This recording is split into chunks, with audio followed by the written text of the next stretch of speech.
Neste vídeo, iremos conhecer um pouco a mais sobre a anatomia do sistema urinário, com relação aos rins, a sua relação com outros órgãos e estruturas e os ureteres. Os rins são esses dois órgãos localizados no abdômen posteriormente ao peritônio, sendo, portanto, retroperitoneais. Os dois têm um formato de feijão e estão localizados da margem do superior do corpo da 12ª vértebra torácica até o corpo da 3ª vértebra lombar.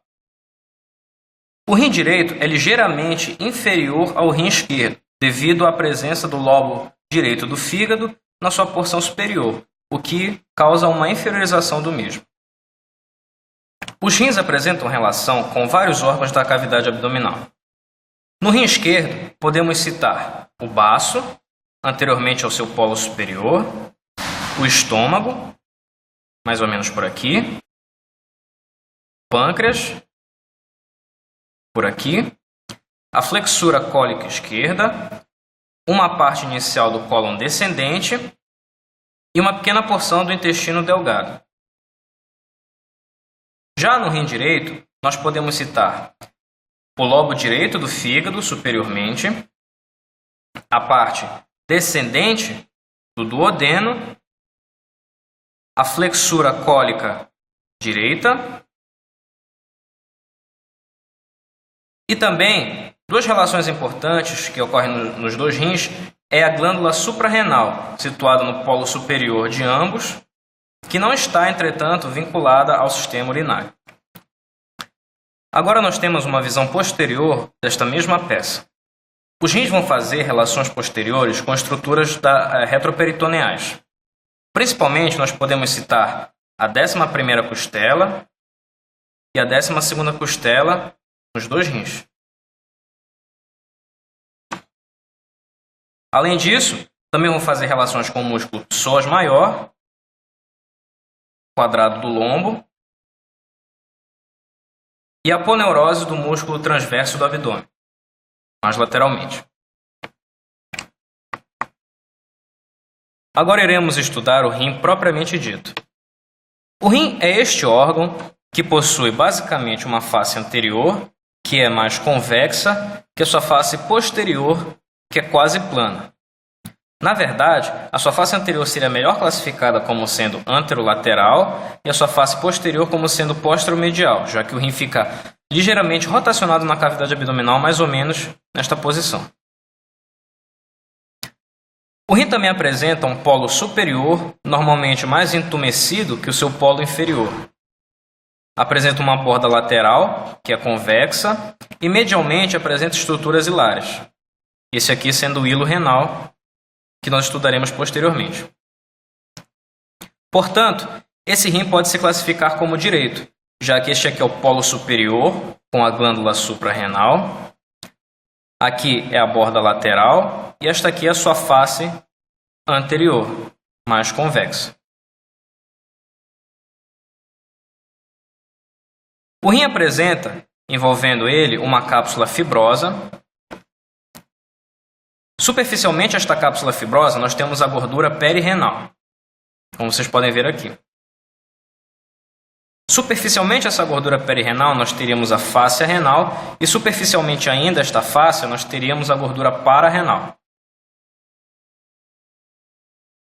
Voltando a esta peça, nós estudaremos a relação dos rins com os vasos abdominais.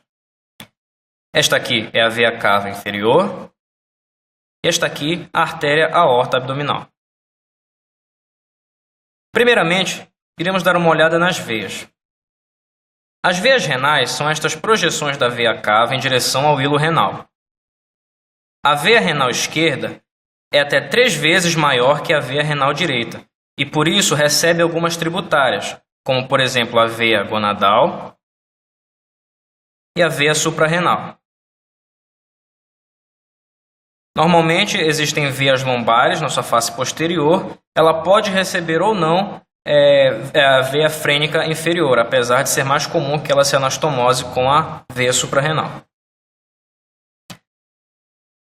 As artérias renais são essas projeções da aorta, normalmente posteriores às veias, que são situadas entre a artéria mesentérica superior e as artérias gonadais. É comum as artérias segmentares ultrapassarem proximamente ao hilo a face anterior da veia renal, cruzando elas, como por exemplo nesse espécime. Aqui nós temos a veia renal, a artéria renal, e alguns segmentos dessa artéria renal ultrapassando e cruzando a face anterior da veia renal esquerda. Ao contrário das veias renais, as artérias renais, a artéria renal esquerda é menor que a artéria renal direita. Isso por uma questão de proximidade com a artéria aorta abdominal. Posteriormente à artéria e à veia renal, nós teremos a pelve renal. Dirigindo-se inferiormente, temos o ureter, que também pode ser usado como referencial para pôr o rim em posição anatômica. Aqui então nós temos o rim esquerdo, a configuração padrão de veia renal, artéria renal e a pelve renal, essa estrutura em formato de cone.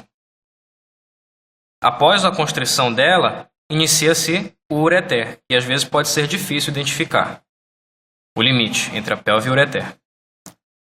Certo? Aqui nós podemos ver também o cruzamento de alguns segmentos da artéria renal na face anterior da veia renal. Aqui nós também temos, só para demonstrar a mesma configuração, de veia, artéria e a pelve posteriormente, aqui sendo já o ureter.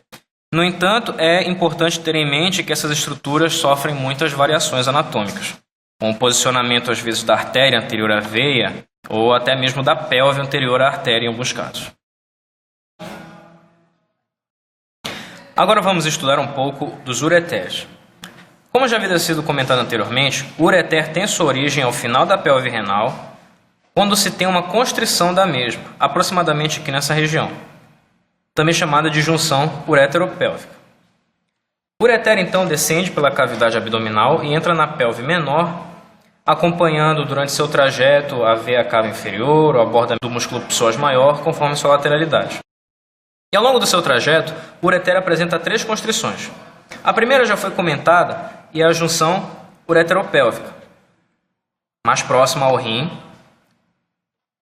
Proximamente à bifurcação dos vasos ilíacos internos e externos, nós temos a junção ureteropiélica. E aqui já na bexiga, nós temos a junção ureterovesical ou constrição intramural. O ureter entra na bexiga, na sua base. Nesse espécime aqui masculino, por exemplo, o ureter vai passar inferiormente ao ducto deferente e superiormente à vesícula seminal. Eles entram na base da bexiga, fazendo o ângulo oblíquo para impedir o fluxo retrógrado de urina. Aqui nesta peça sintética, nós temos uma visão mais clara do trajeto do ureter. Aqui, mais ou menos, situaria-se a junção ureteropélvica. Aqui, a junção ureteropiélica. E aqui, a constrição intramural ou junção ureterovesical. Aqui nessas 2 peças sintéticas, nós vamos ver as diferenças básicas entre o ureter no homem e na mulher. Aqui no homem, como já foi comentado, ele vai estar inferiormente ao ducto deferente e anteriormente à vesícula seminal, que aqui não está muito bem representada.